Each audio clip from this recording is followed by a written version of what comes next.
আসসালামু আলাইকুম সবাইকে। আশা করি সকলে ভালো আছেন। এখানে দেখতে পাচ্ছেন আমি একটা দোকানের সুইচ বোর্ডের ওয়ারিং এর কাজ করতেছি।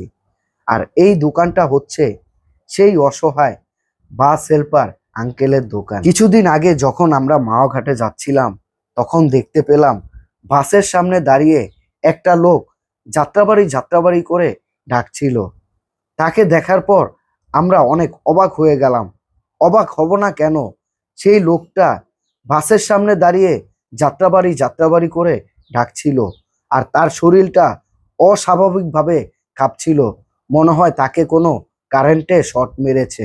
আপনাদের সকলের প্রিয় হানিফ হোসেন যখন দেখতে পেল একটা লোক বাসের সামনে দাঁড়িয়ে অস্বাভাবিকভাবে কাঁপাকাঁপি করতেছিল, আর সেই জিনিসটা দেখার পর আপনাদের প্রিয় হানিফ হোসেনের অনেকটা খারাপ লেগেছে। খারাপ লাগবে না কেন? একটা লোক অস্বাভাবিকভাবে কাঁপাকাঁপি করতেছে, এরকম একটা লোক যে কিনা নিজে ঠিক মতন দাঁড়িয়ে থাকতে পারে না, সে আবার বাসের হেল্পারই করে। জিনিসটা অনেক রিস্কের হয়ে যায়। যার কারণে আপনাদের সকলকে সাথে নিয়ে আপনাদের প্রিয় হানিফ হোসেন একটা উদ্যোগ নিল, আর সেই উদ্যোগেই বদলে গেল সেই বাস হেল্পার বাবার জীবন। সে কি কখনো ভেবে দেখেছে মহান আল্লাহ তাআলা তার জন্য এত কিছু রেখেছে? মহান আল্লাহ তাআলা তার ধৈর্যশীল বান্দাকে অনেক পছন্দ করে। যার কারণে মহান আল্লাহ তাআলা রাজাকে গরিব বানাতে পারে, গরিবকে রাজা বানাতে পারে। মহান আল্লাহ তাআলার ইচ্ছা শক্তি ছাড়া কোনো কিছুই হয় না।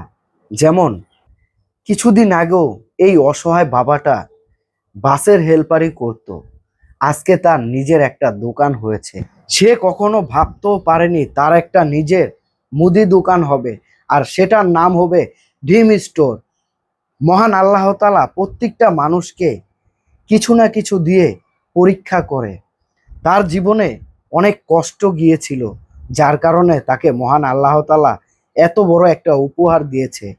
আমি ধন্যবাদ জানাই হানিফ হোসেনকে এত বড় একটা উদ্যোগ নেওয়ার জন্য। মহান আল্লাহ তাআলা তোমার উসিলা হিসাবে এই লোকটাকে ভালো একটা অবস্থানে এনে দিয়েছে। আমি আবারও ধন্যবাদ জানাই হানিফ হোসেনের ভালোবাসার মানুষদের, যাদের সাপোর্ট পেয়ে হানিফ হোসেন আজকে এই অসহায় বাবার পাশে এসে দাঁড়াতে পেরেছে। আপনাদের সকলের ভালোবাসা না থাকলে হয়তো আপনাদের প্রিয় হানিফ হোসেন এত বড় একটা উদ্যোগ নিতে পারতো না। আপনাদের সকলের ভালোবাসা আছে বলে আপনাদের প্রিয় হানিফ হোসেন এত বড় একটা উদ্যোগ নিতে পেরেছে, একজন অসহায় বাবার মুখে হাসি ফুটাতে পেরেছে।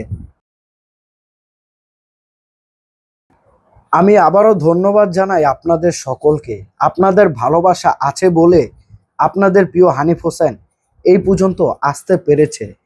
আমার এই কথায় যদি কেউ কষ্ট পেয়ে থাকেন অবশ্যই আমাকে ক্ষমার দৃষ্টিতে দেখবেন।